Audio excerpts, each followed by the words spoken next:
वाव दा नुबायना लोगोफोर आंनि खिबुथिंजाय मा बुस्थु दङ बेनो जादों जाहैबाय हाजो आगर ओरैबायदि सिनारि दं आरोखि बेयाव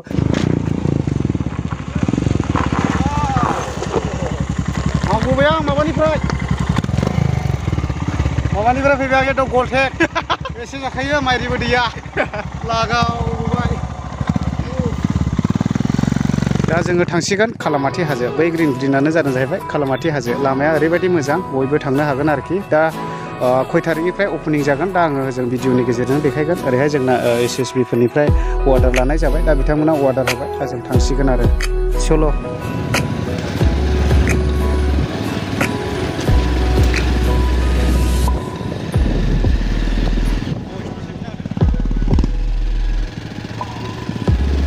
बे सिउरि हाजो जाहैबाय हनै ओरैबायदि मोजांखा गाखोनोहाय नै ओरैबायदि इन्टारेस्टिं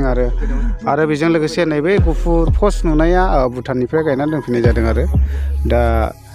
ओरैनो फैयो भुटान आर्मियाबो ओमफ्राय नै जों ओरैनो हाजोआवसो थांगोन आरो फाइनालि दायो आङो कालामाति हा गोसोमाव सफैनानै दङ नै लोगोफोर नायनानै लादो बे कालामाति इक' टुरिजम स्पटआ दानि 13 थारिख डिसेम्बर खालि ओपनिं खालामजानाय जासिगोन नोंथांमोनाबो बयबो लैहोर फैनानै नायफैनो हागोन ओरैबायदि मोजां सिनारि दं हाजो आगर दं बेबायदिनो हा गोसोम दं बयबो फैनानै बेरायफैनो हागोन ओरैबायदि नेचारेल जायगा थांनाय बोसोराव दुखुनांथावनि बाथ्रा बेबायदिनो भुटानाव कभिडनि थाखाय लकडाउन दंमोन बिनि थाखायनो ओरैहाय हाजो आगरसिम थांनो होनाय जायाखै ओरै प्रशासननिफ्राय दाथ' भुटाना खुलिबाय दा बे हिसाबैनो नोंथांमोना निश्चय फैनानै ओरैबायदि बे कालामाति हाजो आगरफोरखौ नायफैनो हागोन आरोखि दा आङो नोंथांमोननो भिडिअनि गेजेरजों देखायगोन नोंथांमोना नायलांबाय थाबानो जाबाय आरोखि दा लोगोफोर नै कालामाति होनला कालामाति ओरैबायदि गोसोमखा हायानो दा नैबेनो आरोखि कालामाति हाजोआ बेखौ मैदेरफोराबो जानाय जायो जुनारफोरा जायो हाग्रानि जानवारफ्रा दा ओरैबायदि गोसोमखा आरोखि आखायाव दैयोब्ला गोसोम नांलायो आरो नै टटेलि हायानो गोसोमजोबखा नै बियो ओरैबायदि खैला बायदिसो नुखायो बुस्थुखौ दा बेनो आरोखि दा जोंना नै दा बर' राइडार ब्रादारा खेबगासिनो दं आरोना मा रोखोम मोनदों गोसोफ्रावलाय सेकेन्ड टाइम औ बेबायदि जायगाखौहाय बेलेगाव नुदोंमोन नामा नोंथाङा नुफेराखै दा ओरैबायदि नेचारेल जायगा नोंथांमोनाबो निस्सय फैनानै नायफैनो हागोन आरो नायलाय नै मा रोखोम ना हाननानै जायो ओरैबायदि सुन्दायजों अल' जाहरो नै औ ओरै सोयो गाहायजों औ जा मोजांल' थलायनानै जाखायनो मैदेर ना आरामसे नाहानहरल' जाखायनो संख्रि बायदि गोबाबखायनो वाव दा नुबायना लोगोफोर आंनि खिबुथिंजाय मा बुस्थु दङ बेनो जादों जाहैबाय हाजो आगर ओरैबायदि सिनारि दं आरोखि बेयाव गोथां गोमो जेखिया रङानो मानो दंजोबो आरो बे हाया ओरैबायदि बेयावहाय गांसो गैया नोंथांमोना निस्सय फैनानै नायफैनो हागोन आरोखि ओरैबायदि इन्टारेस्टिं बेबायदि सिनारिखौ बेलेगाव आरो नुनो थाङा आरो दा नायफैनो हागोन नोंथांमोना दा नायदो नै लोगोफोर हाजो आगरनि मजायानो आलादाखा ओरैबायदि जाबखो मालयसिया दुबाइफोर बायदिल' नुलायखायो आरोखि बिल्डिंनि सायाव बिल्डिं नोंथांमोना निस्सय बे हाजो आगराव फैयोब्ला आरो जिबनाव न'आव थांफिननो बागोन आरोखि ओरैबायदि मोजां सिनारि दङ नै सासेयाथ' ओरैबायदि हाखोन जानोसो नागिरलायबाय नै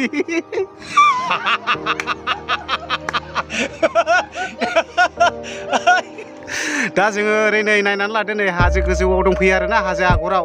दा बेफोर गासैबो सिनारिजोब आरोखि नै नायदो नै जा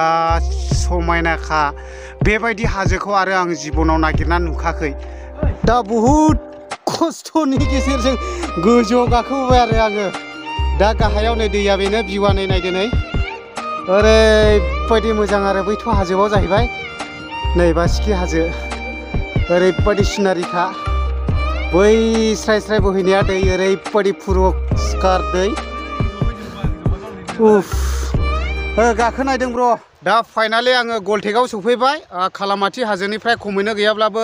15 किल'मिटारसो साहा दावखोबोनांगौ आरो हाजोनो दा आङो सफैबाय नोंथांमोना बे गलटेकआव फैनो हागोन ओरैबायदि फैनो हागोन कालामाति हाजोनिफ्राय ओरैबायदि दावखोबोनांगौ साहा ओरै बाइकआबो लाबोजायो एक्चुअलि आङो दा सारमोनजों रायज्लायदों फरेस्टार इनचार्ज सारजों आं रायज्लायदों दा बिथांमोना बुंदों जाहैबाय गलटेकसिम फैनो हायो खिन्थु बट माइस खामानिबानो मावफैनो नाङा बे खोथाखौ बुंदों दा बे गलटेपाव मा मोननाय जायो होनना बुङोब्ला खमला मोनगोन आरो बेजों लोगोसे लोंग्राफ्राथ' लोंनानै थांनो हागोन होनदों आरो बेजों लोगोसे चावमिन बेबायदिनो दखान दं आरो बहुत दखानफोर दङ आरो नै दा बे फरेस्ट केम्प जोङो फरेस्ट केम्पआव दङ आरो बेजों लोगोसे गाबोननिफ्राय बिथांमोना गोबाङैनो फैदेरबावगोन होनदों दा बेनो आरो गलटेपसिम फैयोब्ला नोंथांमोना हुसियारै फै बेबायदिनो माबा मोनसे जेबो बिथांमोननि सायावहाय बेबायदिनो गाज्रि मोनजानाय खामानिखौ दामावलां आरो बेबायदि ना बायदिसिना हमनो नाङा आरो मोजाङै मोजां फै मोजाङै जा लों थां ओरैबायदि इन्जय खालामनानै थां होननानैहाय सारमोना बुंदों आरो नै जोंहा गोबांथार जानाय लोंनाय बानायहोगासिनो दङ मेगिजों दाउदै आरो दा बेयावहाय फारसेनिफ्राय मोनजोबनाय जायो लोंग्राफ्रा एकदमबारे बेलकुल मोनजोबगोन आरोखि गोजाखौहाय मा रोखोम लोङो ओमफ्राय खमला जानो गोसोब्ला एभेलेबेल ओमफ्राय थान्दा जानो गोसोब्लाबो एभेलेबेल खमला गाबोन सफैगोन आरोखि ओमफ्राय दा नै जोंहा ब्रादारा सफैदों आरोखि दा बर' राइड दा जोङो एकदमबारे फैथारबाय आरो साखाथियावनो जोंना फरेस्ट बिफाननि मानसिफोरबो दङ बिथांमोना बहुत मोजां साजेसन होदों जोंखौ फैनायखौ जोंखौहाय मोजां मोनदों एक्सुवेलि दुस्थ'बां खालामलांनो नाङा होनदों आरोखि गोसोबायदि फै जाफै लोंफै इन्जय खालामफै खिन्थु आउट कान्ट्रियाव हाबफैनानै फरेन कान्ट्रियाव हाबफैनानै बेबायदि दुस्थ'मि खामानि मावनानै थांनो नाङा होनदों आरोखि दा नै ओरैहाय बहुद दङ आरोखि ओरैहाय गासिन बिसोर दंजोबो हनै फरेस्ट बिफाननिफ्राय दा हाजोआवहाय दंफैयो आरो जों दा गलटेक आरोखि बियो गलटेक होनो दैया ओरैबायदि पुरस्कार आरो दा नै दा सलिड बानायनानै होफैबायलै मेगिखौ आस्सा दै गोरों बर'बो गोरों सिस्टारा नै दै पानि नै रानदो दे बिदोरा लागावदो नों बिदो नै जोंना ब्रादारखौ लाबोफादों आसोलखा बिथाङा रानदो दे रानदो दा जोङो नै गलटेक हाजोनिफ्राय फैबाय बै गोथां नुहुरनायाव जों थांदोंमोन बेयाव फरेस्ट केम्प दं दखान दं बुहुत बायदिसिना मा बुस्थु नांगौ मोनजोबो आरो बेयावहाय जानाय लोंनाय हेन टेन फारसेनिफ्राय दंजोबो बेयावहाय दा जोङो बे दखानाव थांदों ओमफ्राय फरेस्टार इनचार्ज सारजोंहाय रायज्लायनानै फैबाय जोङो माखासे गोबां खोथा ओमफ्राय ओरै नामायनानै फैबाय जोंना ब्र'मोना दै बारनो नागिरदों आरो ओमफ्राय एकदमबारे बारनो हागोन हाया सानदों बिराद गोथौ होबाय सासे होबाय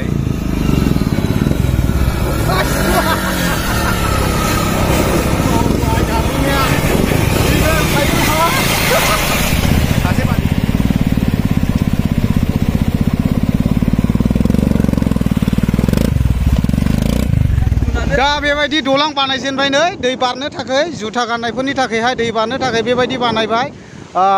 13 थारिखनिफ्राय इक' टुरिजम स्पट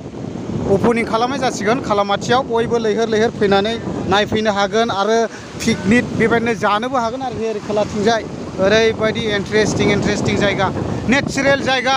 हाजोआ नायदो नै ओरैबायदि मोजां सिनारियानो बुहुत आलादा रोखोमनिखा आरो दा आङो कालामाति इक' टुरिजम स्पटनि आफादगिरि आदानावहाय फंनैसो मिथिनानै लानि दा दे नोंथांमोना बेखौहाय क्लिन खालामगासिनो दं बेखौहाय माने मालानिफ्राय अपेनिं खालामनाय जागोन खुलुमबाय बयनिसिमबो गिबिथारावनो आरो बेजों लोगोसे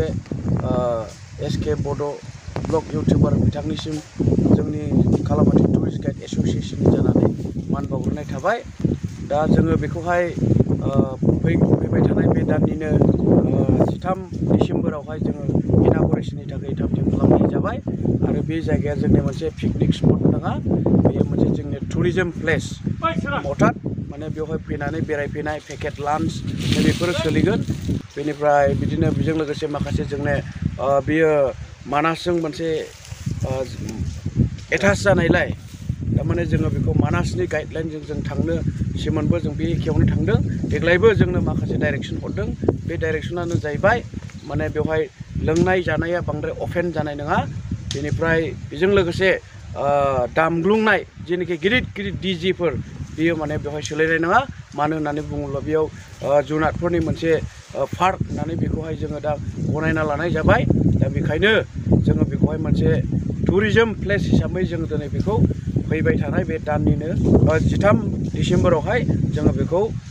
खुलिनो थाखाय तैयार खालामनाय जाबाय आरो बे पर्यायैनो जोङो खावलायनाय थादों रायजो राजा जायफ्रा बेबायदि स्पटखौ मोजां मोनग्रा बिदा फंबाय आइ आफा गासैबो मान गोनां रायजोफोरनिसिम बेखौनो खावलायदों जेन' बयबो फैनानै जोंनि बे कालामाति इक' टुरिजम स्पटखौ फैनानै नायफैयो आरो बेजों लोगोसे खाथियाव थानाय जोंहा मोनसे भुटान रायजो दङ बेखौबो नोंथांमोना नुनो मोनगोन आरो बेजों लोगोसे गोबां जोङो नोंथांमोननि मददखौ जोङो लुबैयो जेन' नोंथांमोना जोंनि बे एरेन्ज खालामनायाव जेन' बयबो हेफाजाब होफैयो आं बेखौनो बुंनानै खावलायनाय जाबाय हामबायसै गोजोननाय थाबाय दा नै ओरैबायदि हाग्रा एवस्रांगासिनो दङ नै गारि पार्किं खालामनो थाखाय दा बहुद गोबां जायगानि गोनांथि दा बेनि थाखायनो बेफोर हाग्राफोरखौहाय क्लिन खालामगासिनो दङ नै जाहाथे गारिफोरखौहाय बेयावहाय पार्किं खालामफैनो हायो दा नै बे जायगाया गासैबो गारि पार्किं जागोन ओमफ्राय पिकनिकखौ बैजों जानो हागोन आरोखि ओरैबायदि दैफ्राबोथ' बहुद क्लियारखा क्लिननो दा नै हाग्राफोरखौ दानस्रांगासिनो दं आरोखि